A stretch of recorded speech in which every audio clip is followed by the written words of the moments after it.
Hi, guys. Welcome to Horizon Podcast, episode 26, a podcast empowering women to heal, overcome trauma, embrace change. Through our community, we strive to inspire women to create a future where they lead with love, confidence, and courage, helping break boundaries and reach new horizons. I'm so excited to introduce you guys today to our guest. I have Melissa and I have Ashley from House of Ruth. Welcome, girls. How are you? Good. Wow. Thanks for having us. Thank you for coming in today and being on today's episode. So it is Domestic Violence Awareness Month, and I thought it would be a great episode to bring some voices here to kind of talk a little bit about more on the educating and empowering side of domestic abuse. So please tell us, what do you do and what led you there, if you don't mind. Hi, I'm Melissa.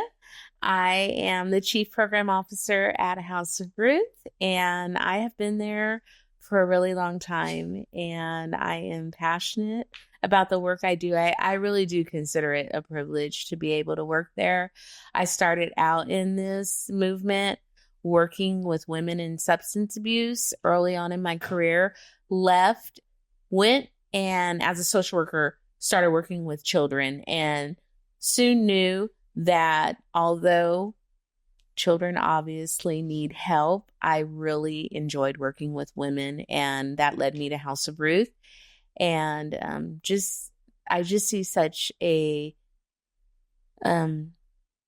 power in healing women strength, and I think it connected a lot of dots in my own life, my family history.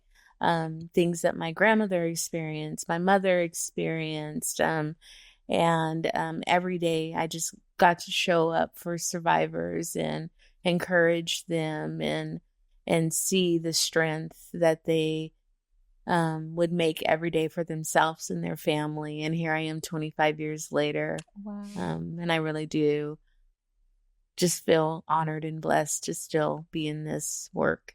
Well, thank you for being an empowerment to women like me, honestly. Yeah. Like we need all the support we can get. And I feel like sometimes us women, I don't know, me personally, it took me a minute to understand what community was, because I was so used to being alone. But it's so important in our healing to have a community around you to help you, educate you, guide you, whatever, even listen sometimes. Yeah. Ashley, tell us about you, please. Yes, I'm Ashley. I'm the volunteer manager at House of Ruth. I've been doing this work for over a decade, and I grew up knowing that my dad's mom and my mom's grandmother were both survivors of domestic violence, and they both left their relationships, but in very different ways. And being the oldest of four girls, it was really like drilled into us, like, you deserve this and that.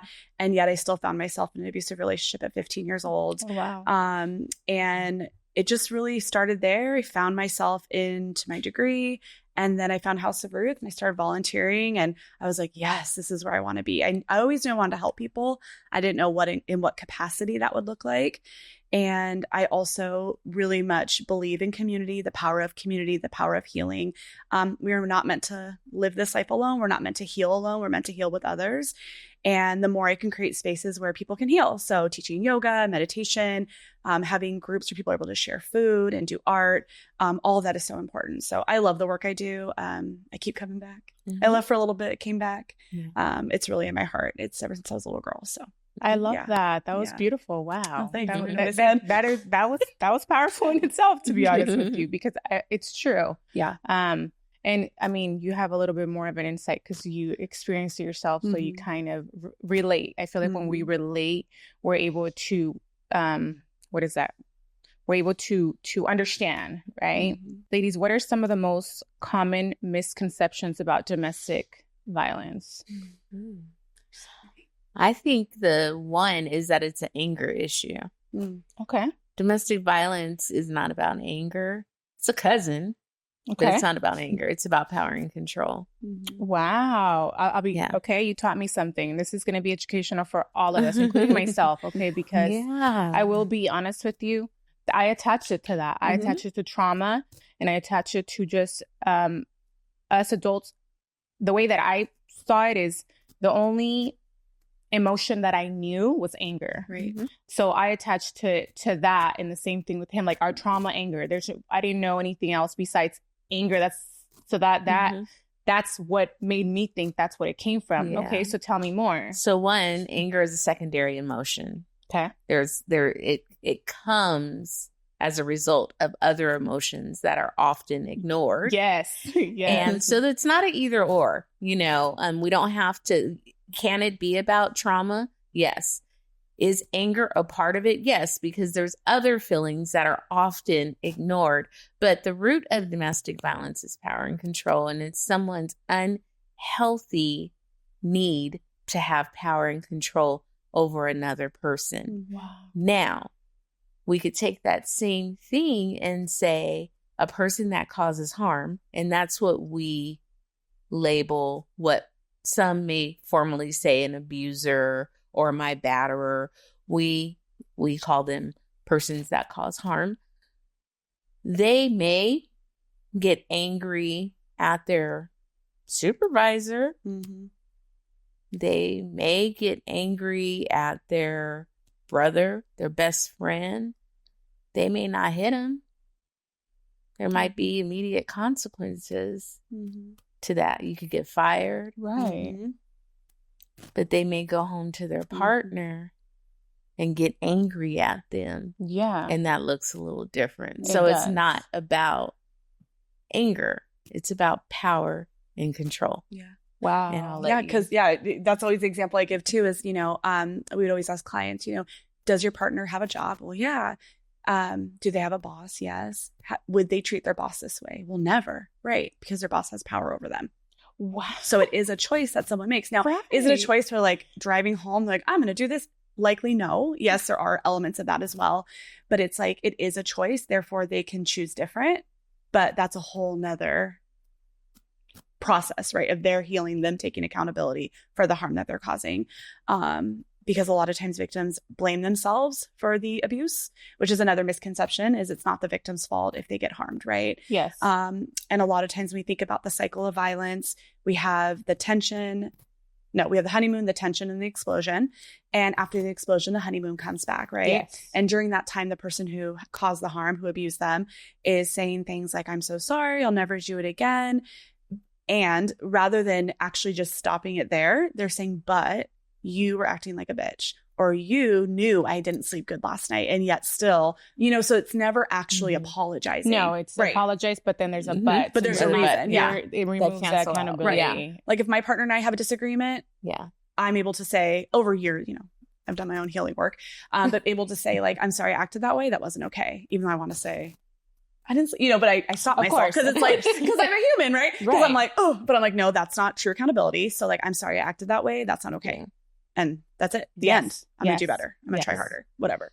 I think another. I don't know if that was oversharing. No, it's okay. I'm just being real. I'm just being real. Okay. Because we're conquerors. Yeah. No? I love that. Yes. Yes. You're helping someone, girl. Right? Okay. Thank God. No, just kidding. You cut that out too. Yeah. I think another myth is that, obviously there's a lot of victim blaming that goes on in this society where we blame people for staying and assume that it's not that bad because why do they stay? Or, it must not be bad. They keep going back. Yeah, I heard that a lot. Or, oftentimes survivors don't stay because of the abuse. Right. Survivors stay because it's often difficult to leave because of the love. Abusive relationships do also experience love. Yes. Yes. It's, and that's a myth. Yeah. It's not always, not every relationship is abusive 365 days, 7 days a week. Right. Right. I mean, there's a reason why we stay, right? Because we see the good. We see what they can be. We see the good. And then that's where, the honeymoon stage comes back. And I remember that too. My ex used to bring me flowers, and that was every time flowers. So it took me a minute for me to, after I left the relationship, to take flowers in, because to me they had like a meaning where it was painful because it was the honeymoon stage after the abuse, and I used to attach it to that. But now I'm in a place where like I detached that and I understand that wasn't it, right? Yeah. Okay. A lot of times in the field, we call the honeymoon period the hearts and flowers. So it's a lot of love bombing. It's a lot of gifts. And the gifts range based on the person's access, right? Yes. It could be something as simple as making a meal for them. Correct. Or it could be taking them on a 3-day weekend away, right? Yes. So the one thing that's been really great working with survivors is when we do introduce a cycle of violence, they're able to see, one, they're not crazy, because a lot of times they're like, am I losing it? Like, is this really happening? And they're like, oh my gosh, there is a cycle and I can see what it looked like in my relationship. And everyone's looks different, but it still follows the same trajectory, right? And then what sucks about the cycle is the first thing to go is not the violence. No. It's not the tension. No. It's the honeymoon. Yes. Like, anything's going to go is the good stuff. Yes. Right. Like, and it's like, wow, okay. Right. You know? Right. Yeah. Yeah. That's crazy. Yeah.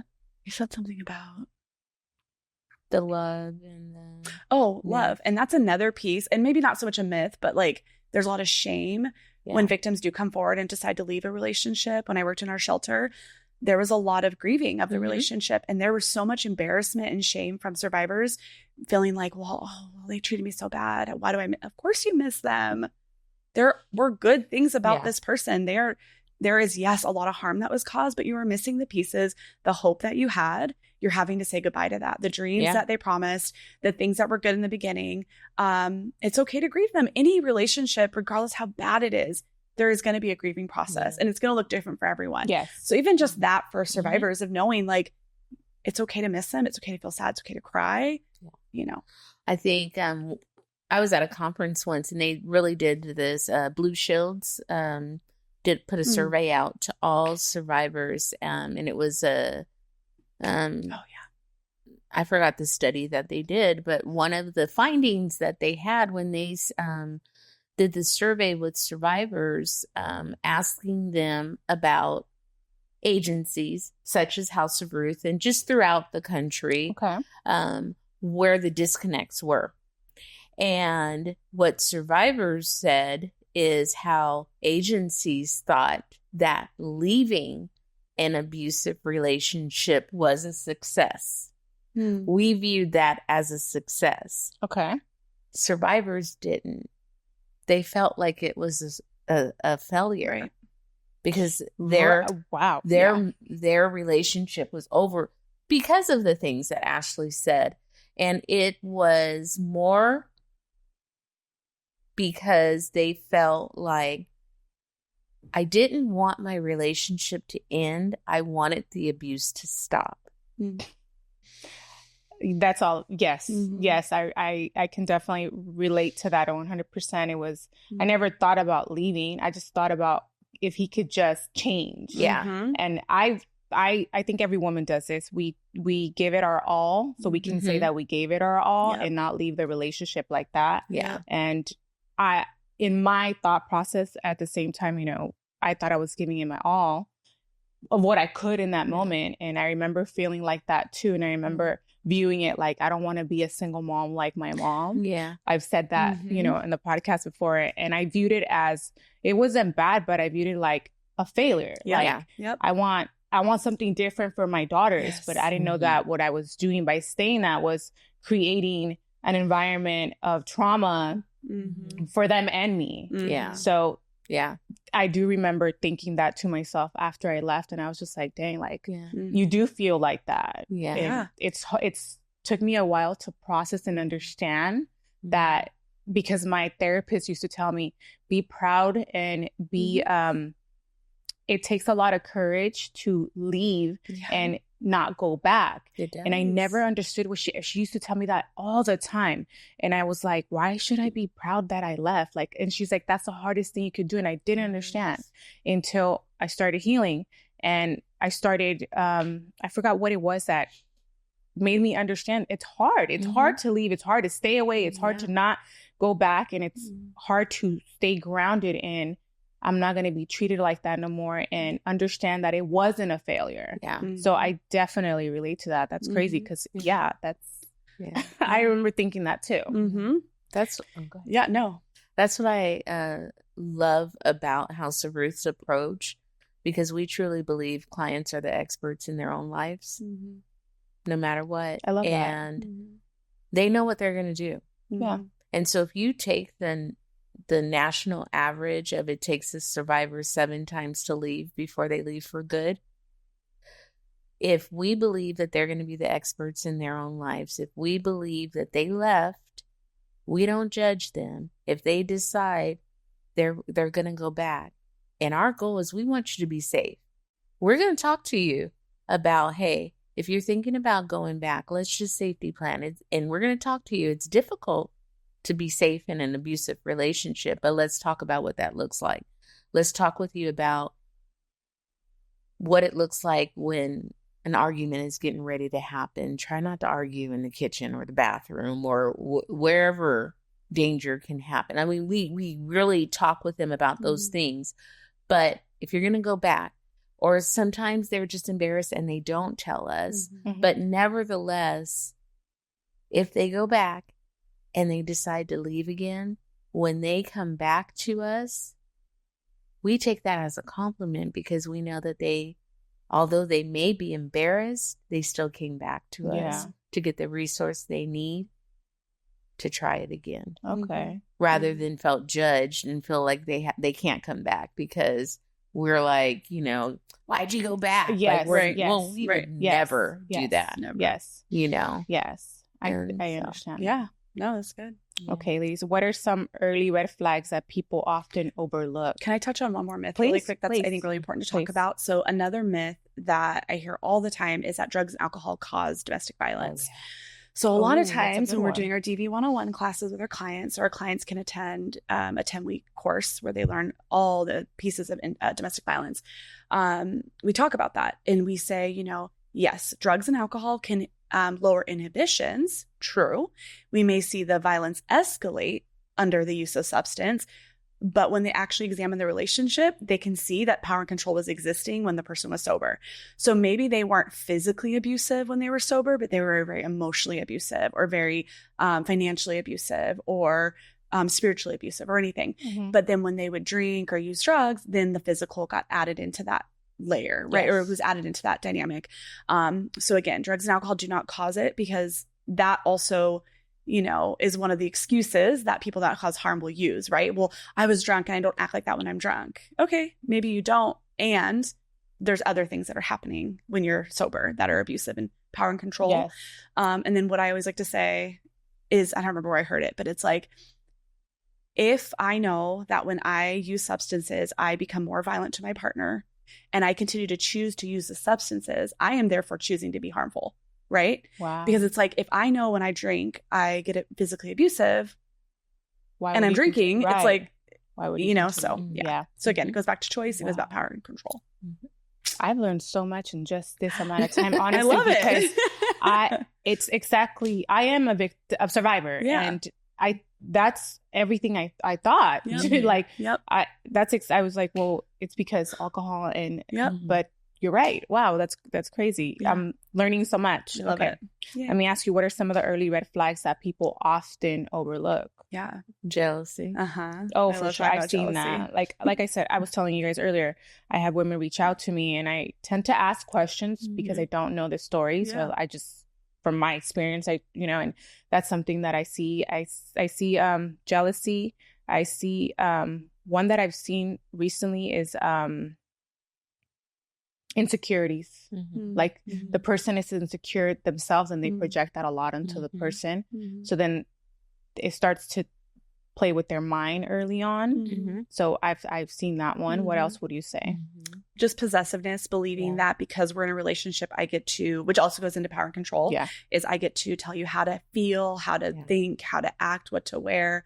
Even it starts something as small as like, you're overreacting. Why are you so mad? Like, and again, do those things happen in somewhat healthy relationships? Sure, there might be moments of that, right? But it's about power and control, and it's over time, it gets worse and worse and worse, right? And like with jealousy, I love talking about jealousy because I I do feel too. like It's the beautiful monster. it really is. That's what we call it. We call it the beautiful monster. Wow. Because if you have no gauge, when you're first starting to date, it can be flattering. Oh yeah. Because it's like, no, you're mine. Somebody actually told me that. They were like, oh, I like it when they're a little jealous at the beginning. And to me, I'm already so, and I'm like, that's a red flag. Yeah, no, that's not cute so early on in the relationship because that grows. Yeah, they're showing to me. I feel like they're showing you who they are at the beginning. Yep. They're just very passive about it. Yeah. I don't know if that's the word, but so you don't take it serious. You take it like, oh my God, that's cute. Or sometimes the love bombing. I'm like, girl, are we not paying attention to why? That's too much. Why is it too much? Well, and jealous, because I think the thing with jealousy too is like a lot of times we equate jealousy equals love, right? And then the other piece of it is jealousy is a normal human emotion, right? Like humans feel jealousy. There's nothing, just like anger. Anger is a healthy, normal emotion. But what do we do with our jealousy? Are we controlling our partner when we're feeling jealous? Or am I feeling jealous and I'm like, ooh, what's in me? That's about me. Why am I feeling jealous? Okay, this partner has never given me a reason to distrust them. Okay, there's something that is being triggered. So I need to go back in therapy or whatever, Right. So again, it's like jealousy is not bad as far as being a human being feeling it. But it's like if I'm now using it as a way of justifying controlling my partner, that's where it becomes dangerous. Okay. Yeah. I think the one that we get challenged about all the time when we have a prevention program. So we're in a lot of the local high schools in the area. I love that, actually. Can I emphasize on that? I did not know that when I spoke at your vigil last week. Thank you so much for allowing me to do that. It was an honor. And to see the young children, the teenagers up there, that they started a group at their high school in regards to educating on this. I think that's beautiful. So you guys work with the youth as well. Okay. We're in all the local high schools, Los Osos, Ontario, Montclair, Diamond Ranch. This year, typically we're at Rancho High. We've done Summit, but we also have a youth advisory committee. So if your fan base are watching, we're always looking for youth to join our committee, and they represent us at like local city council meetings to try to just get prevention funding for like Teen Dating Violence Month. So just as you were a guest speaker for October, February is Teen Dating Violence Month, and we do it all over again in February. So you'll have to come to those events too. Please, and have some of them maybe on your podcast then. I would love that. But when we go into the schools and we're talking, the ones that we get challenged there, and even in some of our adult classes, are hickeys. Oh. And I get it. People are like, wait, why do you have hickeys up there? I'm like, well, I mean, I get it. That might be your get down. However, if someone is putting hickeys all over you, like, and pinning you down and marking your neck all up right before you're going out, like, what's that about? Yeah, that's their what is it called? Marking their territory. Right. 100%. Right. And so people are like, no, but that's what I like, and this and that. And I'm like, okay, well, do they have to put their whole name on your neck? And I mean, they really do, though. Yeah. You get a lot of pushback as well. And I think too, like, we always think of it in two ways, right? Like, if you both are consenting to it and it's okay, and it's not going to like inhibit you living in the world where everyone's noticing and, like you said, doing a full on name or just like something really aggressive, okay, live your best life. But if it's about you not feeling like you have a choice in it, or again, it goes back to marking territory. So but everything has so much nuance to it too, right? Okay. Yeah. Okay, let me ask you, why is it so hard for survivors to leave? And what can loved ones do better to understand that struggle? Oh, we can go on forever. So there are so many barriers. Honestly, I'm like, pull up a closer chair. No, but there are so many barriers, and we can talk about so many of them. And just knowing too that every person's gonna have their own barriers. The ones we talk most commonly about are love and fear. So they love the person, they're afraid to leave. And then that fear of the unknown, the fear of what will they do? Because a lot of times when victims and survivors are in the situation, they're like, well, at least I know how to predict their behavior and I know where they are. If I leave, they're going to, maybe they'll start stalking me and I'm gonna have to be looking over my shoulder. So it feels really scary. You know, financial dependency. I mean, God, that's a big one. I mean, even think about in the last like decade, and Southern California has always been really expensive, but it is next level now. Yeah. Next level. So people are like, where am I going to go? Yeah. And even if I go into shelter, then what? Right. There's so I many think, reasons. Yeah. Children. Again, children that, faith, just faith alone, that was a new one that I actually recently, like became aware of, that the faith and family keeps them there longer. Certainly. Oh yeah. Certainly. And again, depending on what faith community you're a part of, some culture and faith are, intertwined, and you can be shunned. I saw, if divorce. I'm telling you, in my healing, I've done so much research too. And I recently came into that. You said something earlier, actually, spiritual. Oh yeah, spiritual abuse. Yeah. Wow. Can you tell me more about that? Because I feel like I feel like, to me, that's new. Yeah. But I do see that often where they sit here and they use the Bible, or and they that's use exactly God, right. Yep. And like, you're not, not abiding by this, but neither are you. But they tend to use that to manipulate. 100%. You got it right on the mark. So yeah, it's misusing religious teachings as a way of justifying the abuse.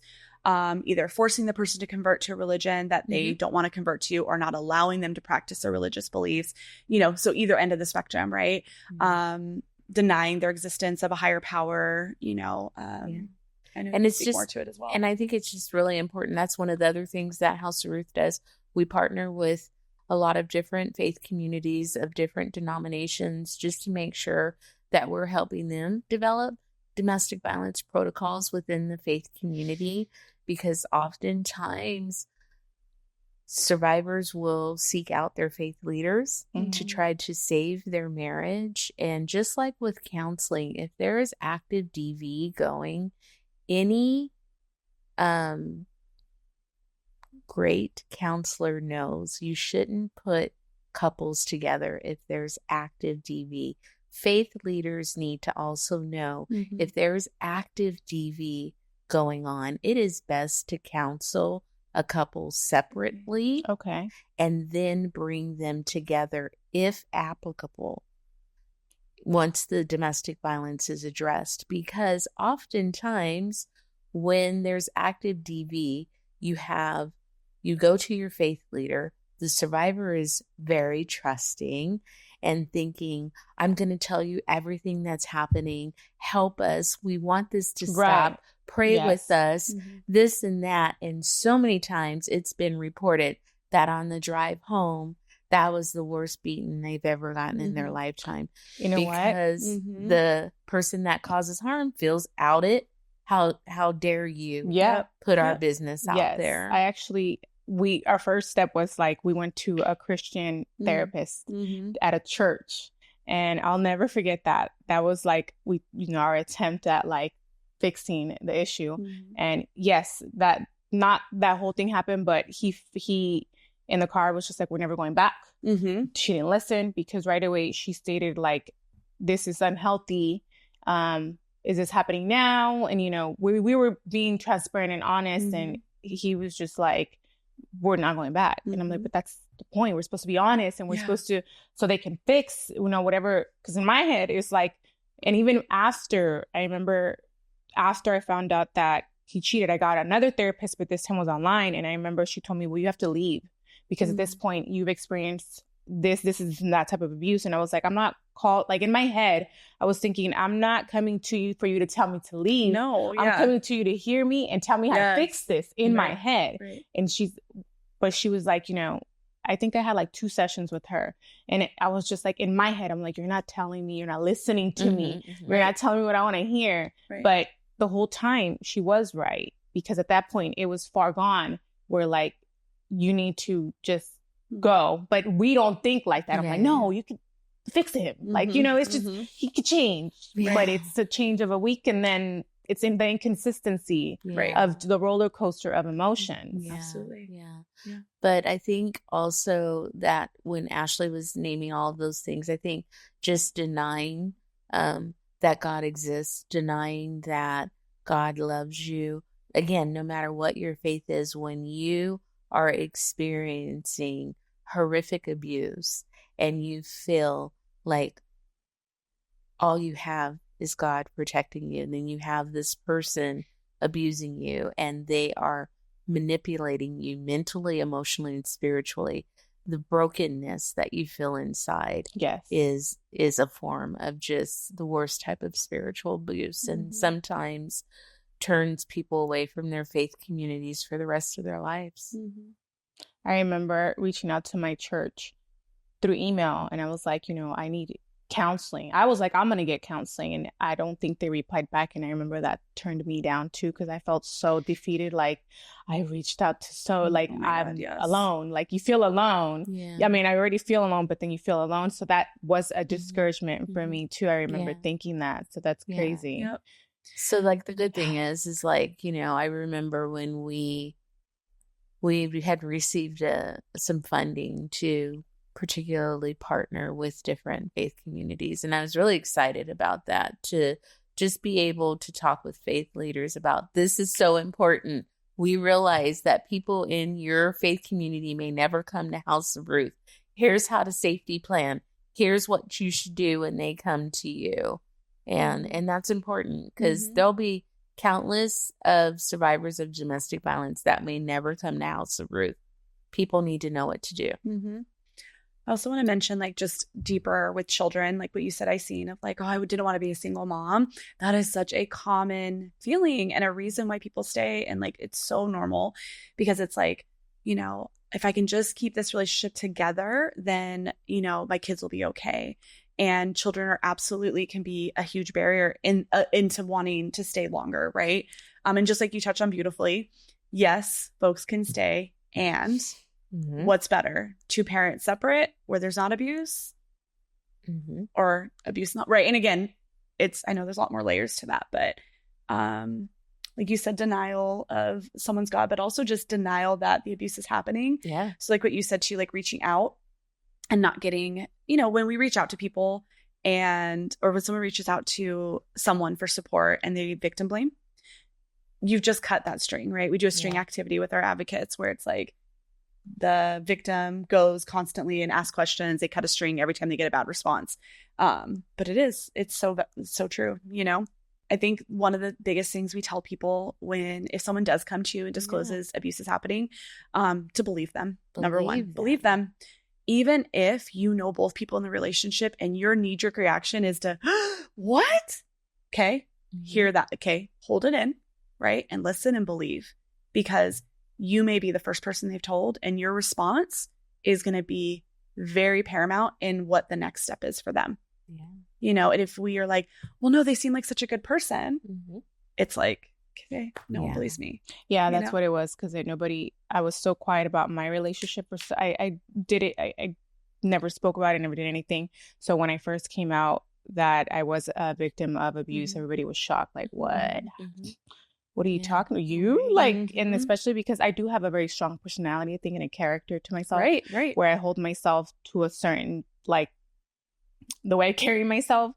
So it was shocking for a lot of people that are like, you did what? And I feel like people are barely starting to understand the more I talk about it, because I'm not very open as to details. I don't want to cover that, but I just speak on I'm a survivor.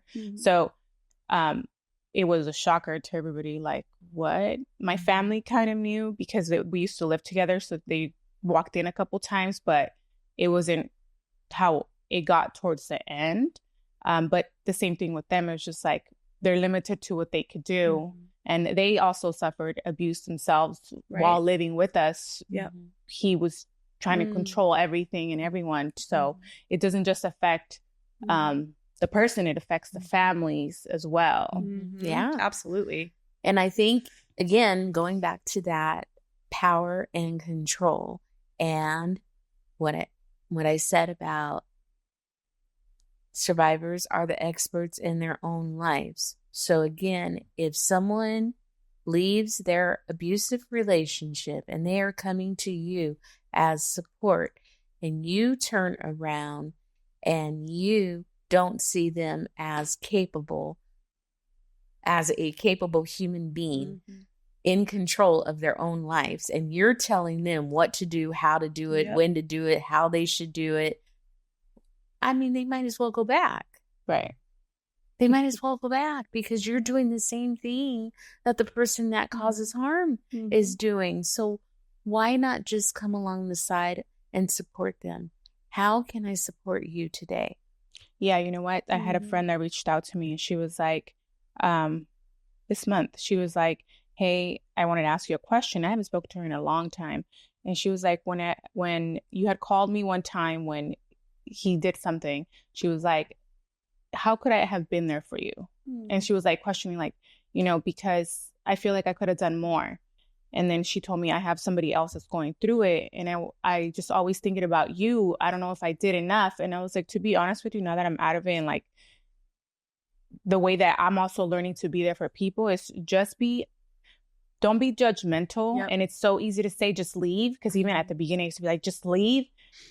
Even when I was in it, I used to tell people leave, and I was in it, you know? So I was like, it's not just leave. It's not that easy, but it's more like, listen, be understanding. And to me, I guess what I tend to do is I ask questions to the victims. And that's it. And they know the answer too. So it makes us think like, like we know, like you said, we know our story, but once you ask the questions and kind of like, it makes us think and it puts things into perspective for us that we didn't think about it before. So the judgment and the, like, I had somebody say, well, they're tired. What you had said earlier, the plan of, what was safety it? Plan? The safety plan? The safety plan. I also had another person that I had to speak to this month that we were concerned, right? And I remember I did step into that, and I was like, what? I don't know, like what, I can't tell her leave, but I'm scared for her. And I had spoken to you, and you told me that. You told me, there's, what is it called again? The safety plan. A safety plan. And I remember telling her, like, you know, I can't tell you what to do. And I've been there myself. So I know that it's not, like you said, it's not the first time we're going to go ahead and leave. It's going to take a while. I was like, but just have a safety plan. And have a, like, and I remember when I left too, I kind of did my own safety plan without knowing where I got my stuff, and I got what was important to me, and I planned it, and I told my mom, hey, like, I literally planned my escape, and I guess. That's it. And That's exactly right.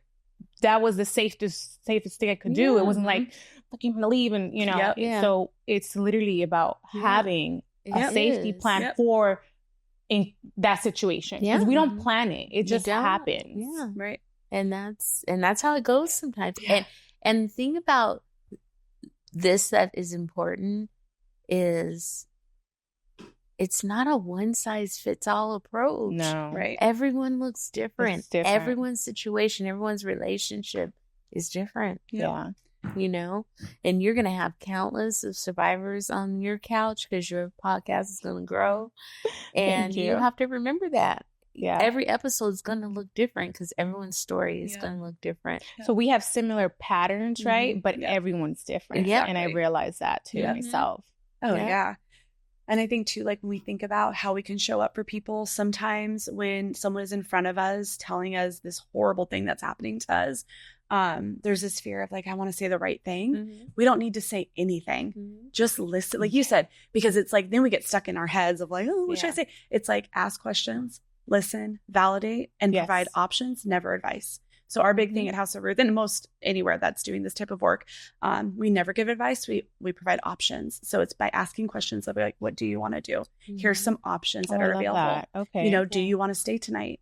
Do you need somewhere to go tonight? Like, again, because, you know, our goal is never to tell them to leave. That's not our goal. I mean, our goal is safety. Yes. But we will never tell them to leave. Yeah. I think about, the first time I reached out to you, I mean, and so I can do this. I've been doing this for 25 years. So you still have those feelings of, I don't want to cause harm to anyone. So even the first time I reached out to you, it was like, hey, I just want to check on you. How are you doing? And we talked for like an hour and a half. You were so kind. And I was just like, not wanting to pry. I just really wanted to know how you were doing. And the conversation unfolded. And then, you know, in the end, take care of yourself.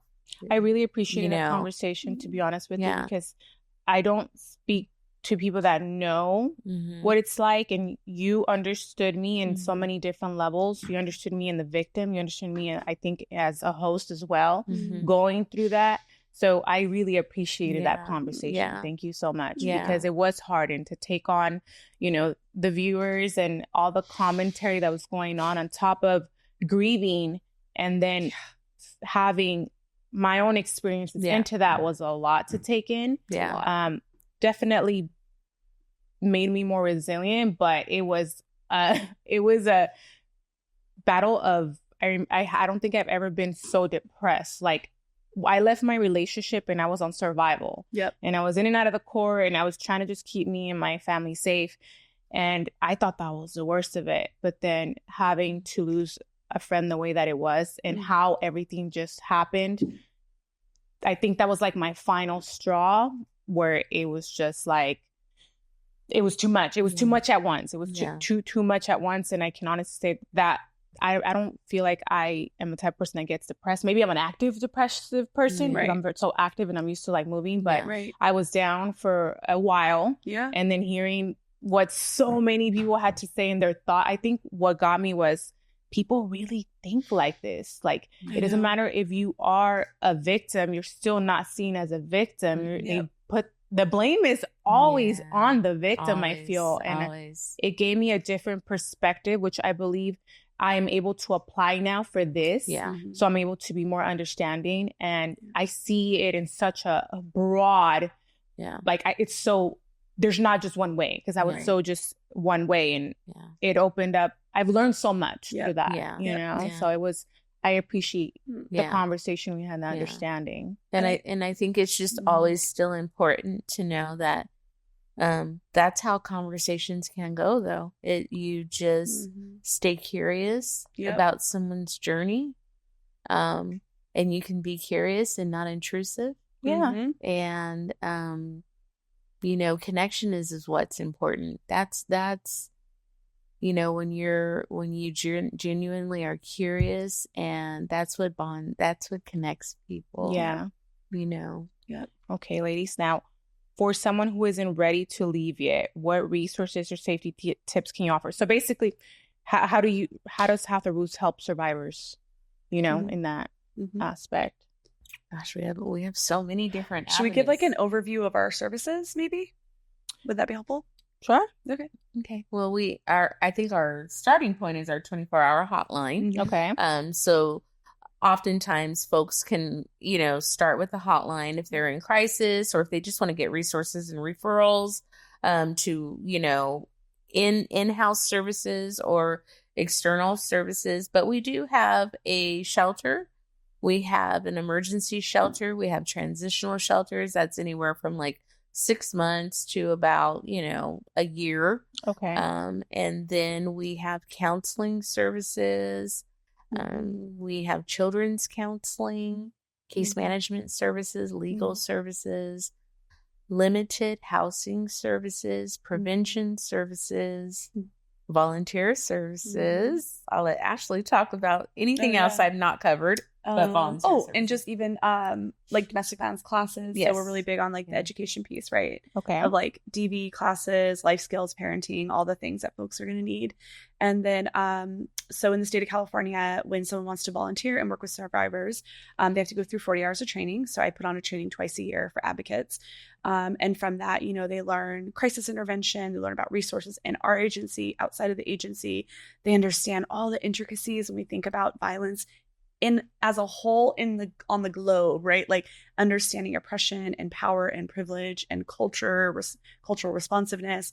And then they're able to come in and provide resources and support to clients. So answering the hotline, providing childcare, helping with transportation, legal resources, so on and so forth. So it's everything our staff does, our volunteers can do, with the exception of providing therapy, unless of course they're working towards a degree in that. So okay, yeah, it's awesome. You guys have a lot of services. We do a lot. We do a lot. Yeah. And one of our newest programs that I'm so proud of, that it was, I think, Melissa's brainchild, and we just made it happen together, the peer mentorship. Oh, yeah. So something clients have been asking for a really long time, forever, was they wanted to talk to someone who had lived experience. Now, as case managers and therapists and staff, we're not going to share pieces of our story because it's not appropriate in that setting. Okay. So what we did is we developed a training for our existing volunteers who are also survivors to become peer mentors. Oh, and wow. this program is still a baby. It's almost 2 years old. I think it just turned 2. It is an amazing program. I'm so proud of it. We have a weekly support group where survivors come, they connect with the mentors. We do a lot of creative activities. It's one of the highest attended groups right now. It's like it's been thriving. Yeah. Wow. But and again, it's just for them to partner up with someone where they can text them weekly, meet up for coffee, go on a walk, go to the park so their kids can play, and they can just have community. Yes. And basically have someone who will listen to them and not judge them. Because a lot of times, even the people that love us the most don't know what to say. Correct. And they say the wrong thing. Yes. And a lot of times they don't mean to say the wrong thing, but they say the wrong thing. This is someone who literally will not say the wrong thing as far as like, validating them. Right. So it's been a really great program. So I love that. I'm excited to see where it goes. Mm-hmm. But it's been thriving. So Yeah. I'm really proud of it. Yeah. I see myself doing something like that. Hey, I think we see you. I could see you doing. For sure. We will definitely get back to that, because I think I'm interested in that. It's something that I already do already. Yeah, 100%. So I think, being hands-on would be even greater wherever I can help and, just help. Okay, ladies. Now, let's see. How can people get involved through volunteering, donations, partnerships? Tell us more in regards to that. You can always just call our business line, 909-623-4364. You can go onto our website, houseofruthinc.org, and all the information is on there if you want to donate monetarily, or if you want to donate any, we have our wish lists on there, things that we need. Okay. The holidays are coming up. We're doing a Thanksgiving food drive. I love that. We do a holiday drive. Okay. Toys and gifts. We are very unique in our giving. We do not just hand out toys to children. We allow the parents to come in and uniquely pick items for their children as if they were shopping. Oh, that's beautiful. So it's a really big to-do. We really believe in empowerment in all that we do. Just because families don't have money, they don't have to feel like we're just giving them handouts. They can be a part of their children's That's beautiful. giving experience. And then their children get to choose items for them on the other end of the building. And then we so help them wrap it. It's like the sweetest thing ever. I love it. It's like one of my favorite it's really things good. to do. Yeah. So, and now more than ever, we just need community support.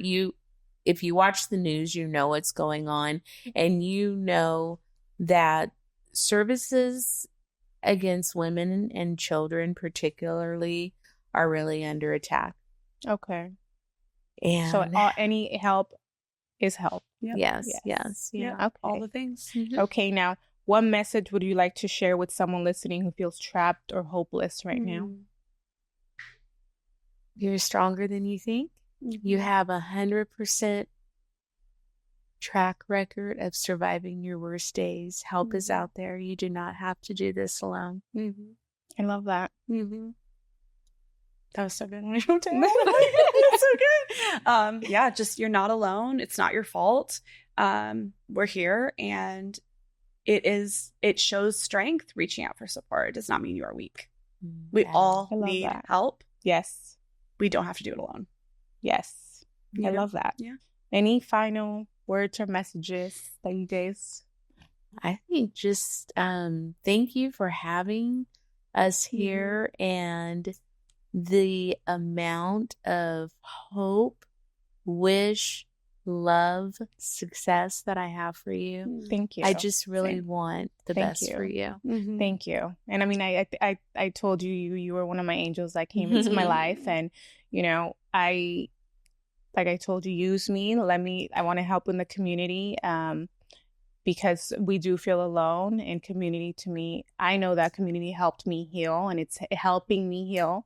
And getting in touch with you guys was a beautiful experience. Like I said, thank you for allowing me to speak at the vigil last week and honor the the victims that didn't make it, but thank you for the work that you ladies do. Thank you for coming on. Thank you for having giving us. Say your parting words. What are my parting words? What are your parting words?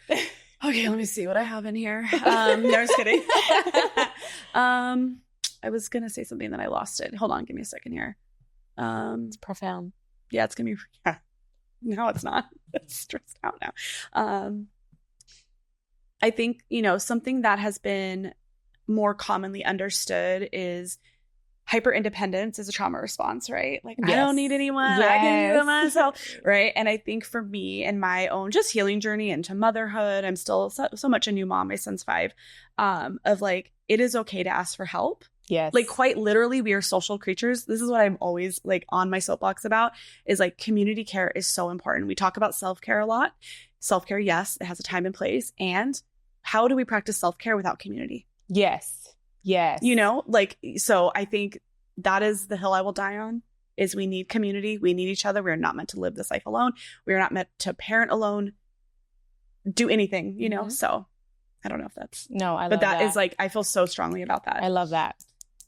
Yes. No, and it's true. I learned that myself. Yep. I was very hyper independent, didn't think I needed anybody. Oh, yeah. And even to my family, like I wouldn't accept help until recently. Yeah. I was like, okay, I seen like you have to, it's okay. Yep. You're not a village yourself. You need a village. You're not a village of one, right? Yeah. So I learned that, and I even rely sometimes on my friends, and that feels so good to be able to be like, I have somebody. And it took me a while. Like my friends were like, you can call me if, sometimes you can't pick up your daughter.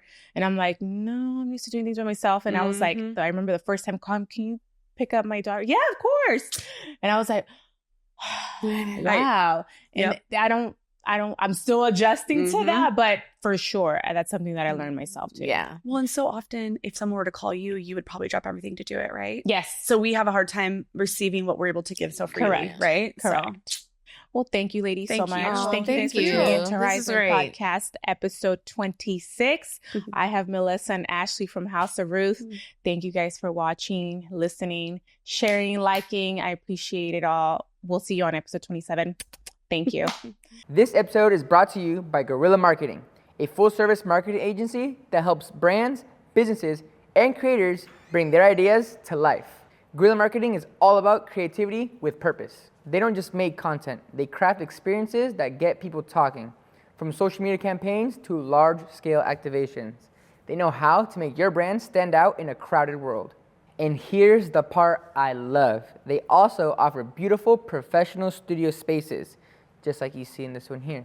So whether you're starting your own podcast, filming a commercial, or just need a high-quality content space for your business, they've got you covered. So if you're ready to take your brand to the next level, make sure you hit up Guerrilla Marketing on social media.